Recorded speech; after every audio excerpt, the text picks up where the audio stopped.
ये जो शिक्षा मंत्री थे वो कह रहे थे इसमें कोई घोटाला नहीं हुआ। एनटीए ने तो अभी तक कहा है कि इसमें कोई धांधली नहीं हुई, पेपर लीक नहीं हुआ, और छापे लग रहे हैं बिहार में, गुजरात में भी इसके तार निकल रहे हैं और हरियाणा में भी इसके तार निकल रहे हैं।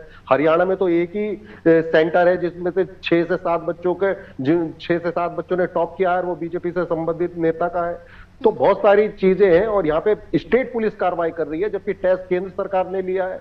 तो ये समझ नहीं आ रहा कि कार्रवाई क्यों कर रहे हैं, कौन कर रहा है। वो खुद जो शिक्षा मंत्री है वो कह रहे हैं कि एक रिपोर्ट आएगी बिहार से तब हम कार्रवाई करेंगे अपनी प्रेस कॉन्फ्रेंस में।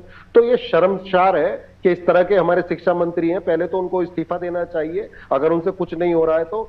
सबसे पहले सुप्रीम कोर्ट बच्चे गए हैं, 8 तारीख उसकी लगी हुई है, तो सुप्रीम कोर्ट का भाजपा के नेता कह रहे हैं सुप्रीम कोर्ट का वेट करते हैं। अरे भाई, सुप्रीम कोर्ट का क्यों वेट कर रहे हो आप? सुप्रीम कोर्ट में क्या प्रेयर दी गई है? प्रेयर यही दी गई है, रीनीट होना चाहिए, री एग्जाम होना चाहिए और जो धांधली हुई उन पे कार्रवाई होनी चाहिए। आप ये ऑर्डर पास कर दीजिए, जो सुप्रीम कोर्ट में केस है वो इनफ्रक्चुअस हो जाएगा, यानी यूजलेस हो जाएगा, कुछ की कोई वैल्यू नहीं रहेगी।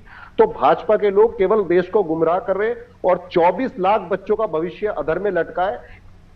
4 तारीख को रिजल्ट आया, 20-15 दिन हो गए आज और कोई कार्रवाई नहीं हुई। छापे मार रहे हैं और विपक्ष को बदनाम कर रहे हैं कि ये सम्मिलित है, वो सम्मिलित है। आप एक्शन लीजिए। सरकार जो होती है वो आरोप नहीं लगाती, वो एक्शन लेती है, चाहे उसमें कोई भी इन्वॉल्व हो आप अरेस्ट करिए, लेकिन नहीं कर पा रहे हैं सरकार। जहां, क्योंकि इसके तार जैसे जांच होगी तो आप देख लेना आने वाले वक्त में सारे तार भाजपा से जुड़े हुए निकलेंगे, क्योंकि ये हर जगह फेल हो रहे हैं। एक एग्जाम की बात नहीं हो रही। आप बच्चा पीजी करता है, नेट देता है, वो फेल।